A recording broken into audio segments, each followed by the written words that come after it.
Recon Commentaries. This is your boy, Mongo Slade, and today we're going to talk about where WWE ranked as far as a top social brand of 2020. And this is in conjunction with Nick Khan's comments that they're not losing eyeballs. The eyeballs are just drifting to other places. This came out of the fourth quarter media call, and of course, it was chuckled by all of the people who are like, my TV ratings matter more than anything.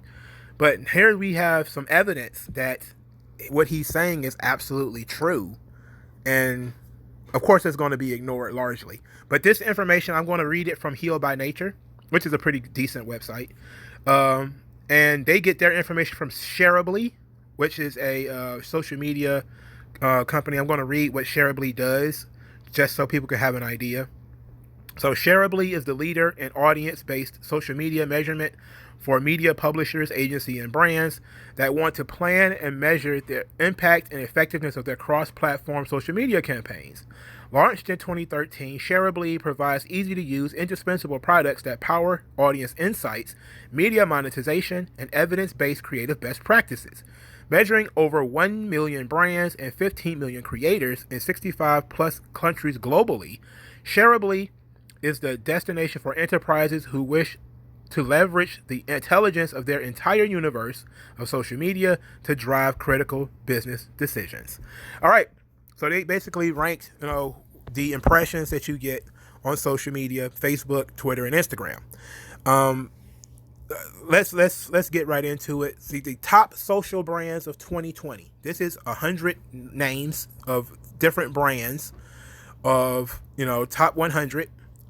Of the top 100, WWE ranks 11th with 756.5 million. Above them is usually sports and gossip. And because it was an election year, there was Fox News. So gossip was the Shade Room, which is 3.3 billion, which is an absurd number of reactions. Different things like that, but it shouldn't be no surprise. ESPN and NBA is 3 and 4. Bleacher Report is number 2. Bleacher Report is partnered with AEW, so I'm pretty sure there might be some AEW bleed over. And World Star Hip Hop is number 5 with 1 billion.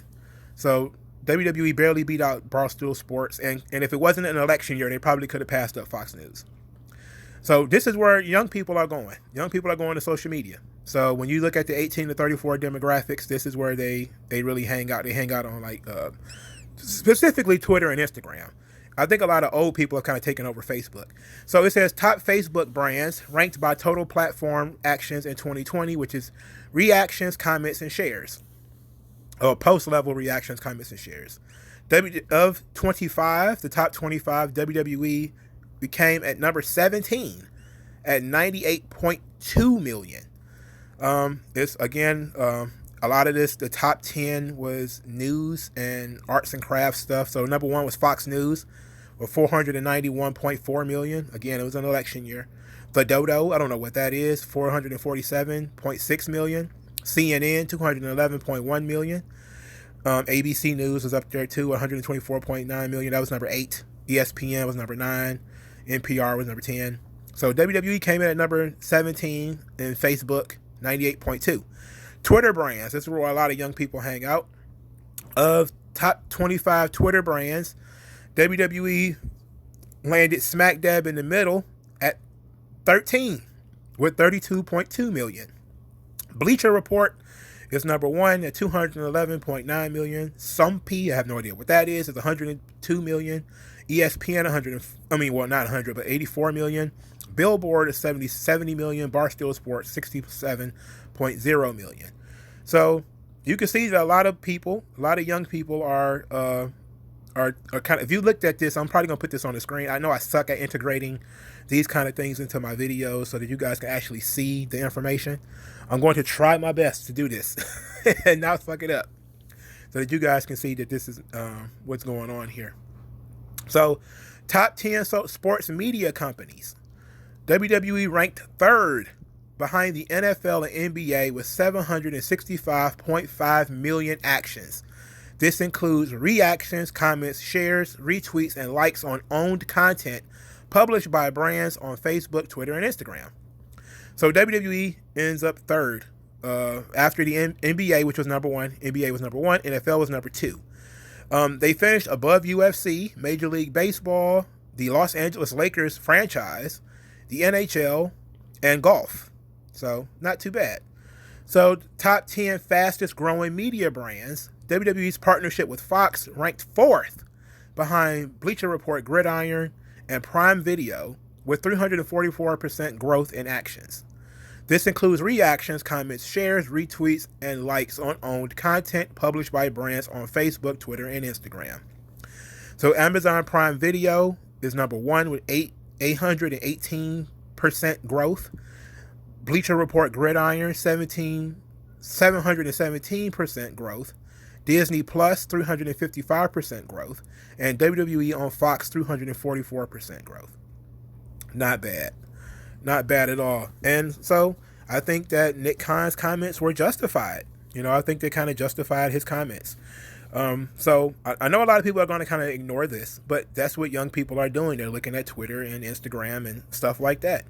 And WWE is doing pretty good. Obviously they could be doing better, but I think Nick Khan's comments of, there are linear and non-linear versions of media is, it makes sense. I feel like he was justified in this comment. Let me know what you think. And now AEW is not on this list. AEW's only been around for a year, so I wouldn't get too haughty about AEW is not on the list at all. They're not anywhere on any of these lists. But AEW is new. It's only been around for 1 year, a year and a couple of months. So give it a chance, give it some time. But I think that this kind of proves that their obsession with TV ratings has been proven to be foolish. That in sacrificing everything for TV, they're kind of missing out, and that's not really how young people are taking in the media. And I think the 18 to 34 demographic that they brag about, I think they're leaning more towards the upper end of that, the more late 20s, early 30s group, and not towards the teenagers. Because towards the teenagers, it would be definitely more Instagram, more Twitter, more stuff like that. Not necessarily Facebook. I know a lot of people's grandmas. My mama has a Facebook page, for fuck's sake. I don't even have a Facebook page, but my mama does.